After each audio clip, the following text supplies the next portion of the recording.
Respira profundo, guarda silencio y escucha con atención, porque lo que estás a punto de conocer no lo leerás en revistas de papel cuché ni lo verás resumido entre anuncios de detergente en los programas de sobremesa. Esta historia, tal y como te la voy a contar, no ha sido editada por productores ni retocada por jefes de prensa. Es cruda, real, y se está gestando ahora mismo, entre mansiones silenciosas, llamadas que se hacen a escondidas y secretos que ni el mármol de las fachadas consigue ocultar. Todo empezó con una madrugada en la que el mundo dormía, pero un teléfono sonó con la urgencia de una pesadilla. Al descolgar, una voz quebrada, difícil de entender entre suspiros, susurró dos palabras que hacen temblar el cuerpo: complicación médica. Al otro lado, la confirmación de lo impensado: Isabel Preisler había sido sometida a una intervención de emergencia. Los médicos, muy claros: reposo absoluto y vigilancia continua. Nada que ver con los pequeños retoques a los que nos tenía acostumbrados. Esta vez no se trataba de estética, ni de cirugía programada por vanidad. Esta vez se hablaba de algo más profundo, más serio. Una advertencia de que el tiempo, a pesar de los bisturís, también pasa factura. Lo que nadie imaginaba era que esa llamada sería la mecha que encendería una tormenta contenida durante años. Mientras Isabel despertaba aún mareada, en una habitación blanca de una clínica exclusiva, donde los monitores registraban cada latido como si quisieran recordarle su fragilidad, en Miami, a más de 7.000 kilómetros de distancia, Miranda Richensburger, la actual esposa de Julio Iglesias, se quedaba sentada frente a una maleta abierta, intentando decidir si metía también la dignidad junto con los vestidos. Las lágrimas no venían solas. Llegaban acompañadas por meses, quizá años, de sospechas, silencios incómodos y conversaciones en susurros con amigas del club de tenis, que ya le habían dicho lo que nadie quiere escuchar: tu marido aparece más en las portadas con mujeres del pasado que a tu lado. Y no era una exageración. Las imágenes estaban ahí. Las pruebas, aunque sutiles, hablaban solas. Llamadas recurrentes a horas que no se explican, mensajes que se borraban antes de ser leídos, una extraña melancolía en Julio cada vez que alguien mencionaba el nombre de Isabel. Hasta que un día, casi como si el destino quisiera quitarle la venda, Miranda rebuscó en el estudio de la casa buscando unos papeles y encontró un álbum escondido. Uno de esos viejos, con hojas adhesivas y olor a tiempo pasado. Lo abrió por curiosidad y lo que encontró la dejó paralizada durante horas. Fotografías amarillentas de los años dorados, servilletas con notas de amor escritas a mano, entradas de conciertos, recortes de prensa, besos congelados en el tiempo, abrazos en playas lejanas, todo Isabel. Toda la historia que creía olvidada, archivada. Descubrió, en ese instante, que esa relación nunca se había terminado. Solo se había quedado quieta, como un volcán dormido. Lo que vino después fue una sucesión de escenas cada vez más irreversibles. Una noche, en Madrid, mientras la luna iluminaba tenuemente los jardines de la conocida, y todavía apodada, para su pesar, Villa Meona, Isabel, aún convaleciente, escuchó desde su habitación un sonido que no reconocía. Primero débil, casi imperceptible. Luego más claro, más insistente. Se acercó con dificultad a la ventana, corrió la cortina y lo vio. Allí abajo, sobre el césped adornado con luces de verbena, estaba Julio Iglesias, vestido de blanco, impoluto, como si no hubieran pasado los años. En las manos, un ramo de gardenias frescas. Sus favoritas. A su lado, Rafael. Sí, el Rafael. Cantando un bolero que parecía rasgar el silencio del jardín con la misma fuerza con la que esas palabras deben haber abierto el pecho de Isabel. Ella no sabía si reír, llorar o llamar a seguridad. ¿Era una escena romántica o un capítulo absurdo de un drama mal escrito? Para Miranda, que lo vio todo en directo desde el móvil de una amiga, no hubo espacio para la duda. Gritó «¿Se acabó?» y marcó el número de su abogado. No hubo discusión. Esta vez no iba a llorar en silencio ni a esperar explicaciones. Iba a buscar justicia y una compensación. Porque sí, detrás del glamour también hay contratos, bienes, acciones, cuentas, yates, propiedades en Punta Cana y cláusulas por incumplimiento emocional. Pero lo más explosivo aún no se había destapado. En medio del proceso legal, Miranda descubrió algo que terminó de romperla: un acuerdo informal, pero ya avanzado, entre Julio e Isabel para publicar juntos un libro de memorias. Una editorial de lujo, un adelanto millonario y la promesa de contar, por primera vez, su versión de la historia. La verdadera. Miranda estalló. «Encima vas a pagarle por revivir su romance», gritó. El abogado lo anotó todo: daño moral, premeditación, lucro cesante. Las cifras comenzaron a volar como cuchillos invisibles entre despachos de abogados. En paralelo, las gemelas Victoria y Cristina Iglesias, hijas de Julio y Miranda, vivían ajenas, o eso querían aparentar. Desde su jet privado, publicaban selfies con vestidos de gala y frases de autoayuda vacías. Amando la vida, rodéate de luz. Pero la prensa no las perdonaba. Solo quieren a papá por el dinero, decían las portadas. Y los comentarios eran aún más crueles. Ellas crecieron escuchando a su padre cantar Me olvidé de vivir, pero quizás nunca aprendieron a vivir con sus sombras sentimentales.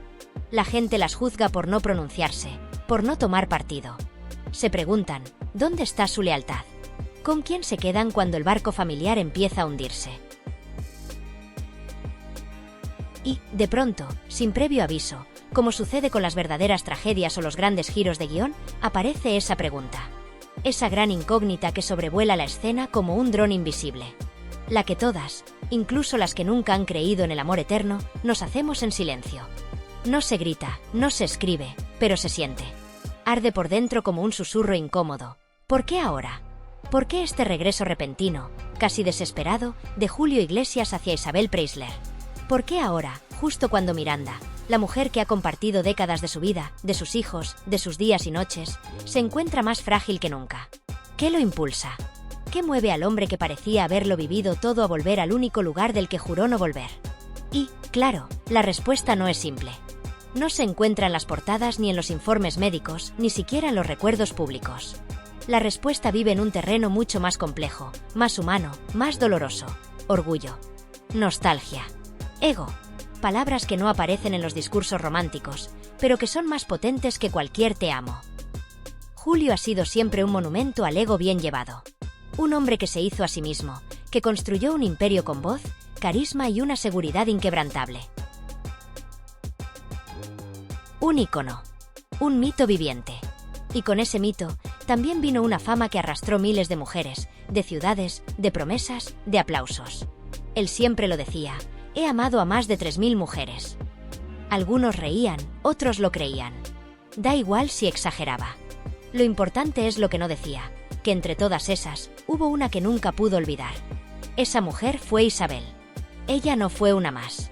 Fue el principio. La semilla. La primera mano que lo sostuvo cuando nadie lo hacía. La que le dio elegancia cuando él aún tenía arena en los zapatos. Fue la primera en llevarlo a la portada de las revistas internacionales. La que lo hizo brillar más allá del escenario. Isabel no fue solo su pareja, fue el espejo en el que él aprendió a reconocerse como estrella. Fue su musa, su mentora, su espejo. Y ahora, décadas después, cuando el mundo ha cambiado, cuando los escenarios han sido sustituidos por clínicas, cuando las canciones ya no suenan tan fuerte y las luces se apagan más temprano, vuelve. Pero no vuelve como antes. Vuelve marcado por el tiempo, por los fracasos sentimentales, por la certeza de que ya no hay más vidas por vivir. Y es ahí, en ese punto de inflexión, donde su corazón, o quizás su orgullo herido, lo empuja de nuevo a esa historia que jamás cerró del todo. Lo dice a sus íntimos, a los pocos que aún lo escuchan sin juzgarlo, Isabel es mi principio y mi final. Frase demoledora. Porque no es una frase de amor. Es una confesión de derrota. De rendición. Es el reconocimiento tácito de que, por mucho que haya vivido, jamás encontró otra mujer que lo definiera como ella. Pero mientras él intenta cerrar ese círculo, Isabel está lidiando con lo irreversible. Las complicaciones tras su operación estética, la que se dijo era solo un retoque, no han sido menores. No fue una cirugía frívola ni un simple ajuste superficial. Fue una advertencia. Un mensaje del cuerpo. Porque por más perfecta que parezca en las fotos, por más filtros que se usen o cirujanos que trabajen su piel, el cuerpo también se agota. También envejece. También dice basta. Y mientras ella se recupera, convaleciente en una clínica privada, entre luces tenues y el pitido constante del monitor cardíaco, Madrid amanece envuelto en rumores. Los medios ya huelen la sangre. Las exclusivas se filtran como agua entre los dedos. Los titulares se escriben solos: reencuentro, pasión, engaño, traición. Nadie sabe nada, pero todos hablan. Porque lo que se viene, amiga, no es un capítulo más. Es una tormenta emocional a punto de estallar. Julio ha decidido moverse. No espera. No negocia. No pide permiso. Hace lo que mejor sabe hacer, actuar como si el mundo aún girara a su ritmo. Llega a la finca de Isabel, la famosa Villa Meona, con mariachis, con flores, con boleros. con Rafael a su lado. Todo un espectáculo que para algunos es una escena romántica, y para otros, una bofetada a la dignidad de Miranda. Miranda, desde Miami, lo ve todo por el móvil de una amiga. Y mientras observa a Julio cantar bajo las luces colgadas del jardín, mientras ve a Isabel asomada a la ventana con bata blanca y cara de asombro, algo dentro de ella se quiebra. Ya no hay espacio para excusas. Ya no puede sostener más el papel de esposa comprensiva.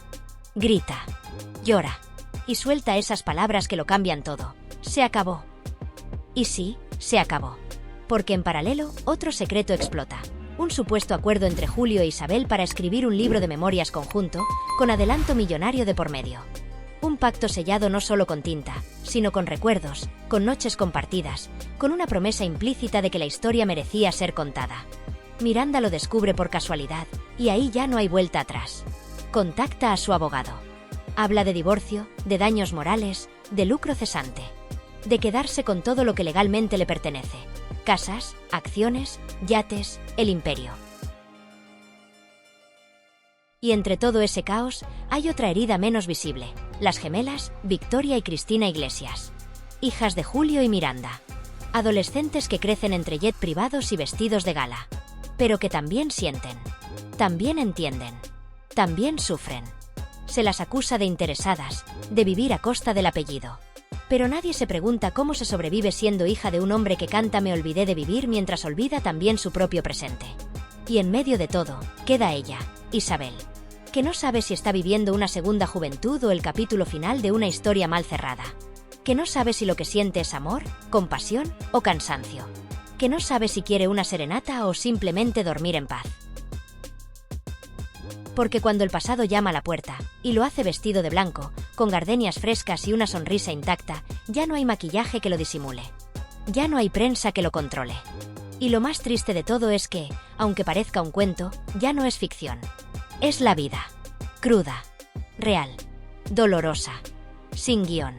Y aún falta lo peor. Porque lo que viene, amiga, no está escrito. Está por pasar. Y lo que duele de verdad es que todos los protagonistas siguen sin cerrar su historia. Cuando el pasado insiste en regresar, nunca lo hace de forma inocente. A veces vuelve en forma de archivos ocultos, de grabaciones olvidadas, de verdades que durante años se disfrazaron de rumores. Y ahora, lo que antes era apenas un susurro se ha convertido en amenaza. El documento conocido internamente como el expediente Patricia podría salir a la luz si las negociaciones entre Miranda e Isabel fracasan. Nadie sabe con exactitud qué contiene, pero todos intuyen su poder. Los móviles no paran de sonar. Las agendas tiemblan. Las llamadas entre despachos se suceden con urgencia. El abogado de Miranda exige el archivo con obstinación. Lo quiere en sus manos cuanto antes. El de Julio, en cambio, se aferra al silencio. Lo teme como a un enemigo con buena memoria. Isabel, por su parte, se debate entre el miedo y la oportunidad. Cree que ese documento, bien gestionado, podría convertirse en su mejor defensa contra la persecución mediática que ha ido creciendo como un incendio mal apagado. ¿Qué ocurre si ese archivo revela que Julio aún guarda sentimientos por Isabel? ¿Qué pasa si se confirma que su interés va más allá del ego herido? En ese caso, el relato cambia por completo. Por eso, Julio José, el hijo menor, ha tomado cartas en el asunto. Con una madurez que contrasta con el caos de su familia, ha hablado con su madre y le ha pedido cautela. «No te manches, mamá. Deja que él se estrelle solo», le dijo. Palabras que, aunque sencillas, resumen la sabiduría de quien ha visto muchas veces el espectáculo desde bambalinas. Entretanto, las gemelas han optado por desaparecer del foco público. Sin avisar a nadie, apagaron sus redes sociales, cancelaron compromisos y emprendieron un vuelo privado hacia Miami. Sin embargo, ni la distancia ni el silencio lograron protegerlas del ojo del huracán. Un paparazzi logró captarlas en la terminal privada del aeropuerto y al publicarse la imagen, los titulares no tardaron en disparar. Las hijas de Julio huyen con la fortuna de su padre. Ellas, desde su nuevo refugio, emitieron un comunicado escueto, casi frío. No formamos parte del conflicto. Pedimos respeto. Pero nadie escucha en medio del ruido. En los platós de televisión, los panelistas las despellejan con una sonrisa. Solo piensan en la herencia, dice uno. Han heredado la soberbia de su padre, comenta otra. Una colaboradora, célebre por no tener pelos en la lengua, dispara. Ya es hora de que trabajen, en lugar de vivir del apellido. Mientras el país devora cada giro de esta tragicomedia familiar, la salud de Isabel se descompone en silencio. Un cardiólogo acude con urgencia a su finca. Detecta arritmias y prescribe reposo absoluto. Nada de sobresaltos emocionales, advierte. Pero su recomendación parece imposible de cumplir. Porque en medio del desconcierto, aparece Julio otra vez. Sin fuegos artificiales. Sin traje de gala. Esta vez, con un piano eléctrico y una melodía que compuso él mismo. Se planta bajo el balcón de Isabel y toca, sin decir una palabra. Una serenata sin palabras. Una confesión en clave de sol. Isabel lo observa desde el interior, sentada junto a su hija Ana. No se mueve. No dice nada. Solo llora. Lágrimas que nadie sabe interpretar. ¿Son de amor? ¿De hartazgo? ¿De rabia? Un dron, anónimo, como todos los intrusos modernos, capta la escena. El vídeo se filtra en redes y la audiencia se polariza. Algunos lo califican de gesto poético, otros lo denuncian como manipulación emocional. Las líneas entre el amor y el espectáculo, entre lo íntimo y lo público, se desdibujan con cada nuevo frame. Y como si todo esto no fuera suficiente, el pasado decide seguir hablando. Desde Valencia, Marta, la primera relación formal de Julio, antes de que la fama lo devorara, concede una entrevista. 20 años sin aparecer en prensa y ahora rompe el silencio. Hace un mes, sin previo aviso, recibí un ramo de flores. Venía con una nota: nunca olvido mis raíces. Estaba firmada por él. La periodista le pide pruebas. Marta las tiene: la tarjeta, la caligrafía, la firma. Siempre tuyo. J. El país se escandaliza. Los presentadores no pueden ocultar el asombro. Miranda, desde su casa, esboza una sonrisa sarcástica mientras lo ve en la televisión. Gracias, Julio. Acabas de reforzar mi demanda. Y entonces llega el clímax. El juzgado fija la fecha de conciliación. 15 días. Si no hay acuerdo, se abrirán los libros. Y con ellos, las cuentas. Se hablará de cifras. De inversiones. De fondos que podrían comprometer no solo la fortuna, sino la credibilidad de todos los implicados. Pero hay algo más grave. La agencia tributaria se ha sumado a la trama. Una denuncia anónima ha señalado movimientos financieros turbios. Al parecer, parte del dinero usado para cortejar a Isabel, los mariachis, los vuelos, los regalos, proviene de sociedades en paraísos fiscales. Jamás se declaró ese capital. Julio ha sido citado. Deberá mostrar facturas. Justificar cada gasto. Y ya sabes, con Hacienda no se juega. Si se confirma lo que se sospecha, esta historia de amor podría terminar costándole mucho más que cualquier divorcio. Y por si el escenario no fuese lo suficientemente incendiario, aparece Javier Santos, aquel supuesto hijo no reconocido que lleva años luchando por obtener su lugar en la genealogía Iglesias. Esta vez no llega solo. Trae una prueba de ADN actualizada. Y algo más poderoso aún, empatía con Miranda. Sé lo que es sentirse invisible para él, declara. Miranda, lejos de negar esa alianza inesperada, deja entrever que estaría dispuesta a declarar a favor de Javier si eso ayuda a desenmascarar al hombre que alguna vez llamó mi compañero de vida. Y como si el guión necesitara un nuevo acto, una periodista mexicana logra contactar a Virna Flores, una actriz peruana vinculada sentimentalmente con Julio hace décadas. En una caja olvidada, Virna conserva un cassette con mensajes de voz del cantante. Eran otros tiempos. Contestadores automáticos. Grabaciones desde habitaciones de hotel 5 estrellas. Voces en susurros que atraviesan el tiempo como puñales. En una de ellas, la más comentada entre los pocos que ya la han escuchado, se oye claramente: tú eres el aire que me falta cuando no estoy con Isabel. Y luego, otra frase aún más reveladora: la quiero, pero me pierdo en ti. Dos oraciones que, dichas en ese orden, desnudan un dilema íntimo y devastador. Un triángulo amoroso, dentro de otro triángulo aún más complejo. Como una muñeca rusa emocional donde cada capa es más oscura y contradictoria. Lo que parecía un simple desliz, se transforma ahora en un laberinto de lealtades rotas, deseo no resuelto y una ternura confusa que duele más que el engaño. El cassette original aún no ha sido publicado, pero ya circula entre periodistas, abogados y productores de televisión como si fuera una bomba de relojería. Los portales del corazón afinan sus titulares, preparan especiales, debates en prime time y exclusivas falsas que apenas rascan la superficie. El más probable titular ya se comenta entre bastidores: el audio fatal. Porque si esas palabras llegan a publicarse oficialmente, si esa cinta se filtra al gran público, no solo cambiará la narrativa, también sacará a la luz un Julio que muy pocos conocen: el vulnerable, el contradictorio, el adicto a las pasiones secretas. Un Julio que se confesaba al otro lado de una línea telefónica sin imaginar que esas cintas quedarían archivadas. El Julio que, lejos de los focos, se desvestía emocionalmente, sin filtro y sin pensar en las consecuencias. Un coleccionista de emociones, que tejía historias paralelas sin medir el daño, creyendo que el amor se podía multiplicar sin restar. Y cuando uno cree que ya no queda nada más por revelar, el drama se traslada de continente. En Los Ángeles, a miles de kilómetros de distancia, Enrique, el hijo más internacional del clan, el que ha mantenido siempre un perfil más bajo, se prepara para su próxima gira mundial.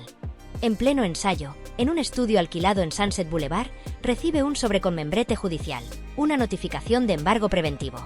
Impactado, interrumpe todo.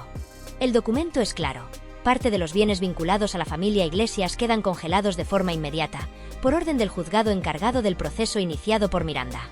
La cláusula específica que respalda esa acción solicita detener cualquier movimiento económico hasta esclarecer el origen de una serie de fondos, cuya procedencia es, por decirlo suavemente, confusa. Cuentas compartidas, sociedades pantalla, flujos de capital que van y vienen entre el Caribe, Mónaco y Miami. Y de repente, Enrique, que hasta ahora parecía ajeno a la tormenta, se ve salpicado por un conflicto que nunca pidió. Confundido, llama a su madre. La conversación, según fuentes cercanas, fue tensa. Enrique necesita respuestas. Pero lo único que recibe es una promesa de todo se va a solucionar. Y ahora, te pregunto, amiga, ¿esto es amor real o es puro narcisismo disfrazado de pasión? Porque cuando los millones se entrelazan con los recuerdos, cuando el orgullo no sabe distinguir entre una caricia y una herida, el amor deja de ser amor. Se convierte en dinamita. Y estamos peligrosamente cerca de esa última chispa. Esa que, cuando prenda, no dejará nada en pie.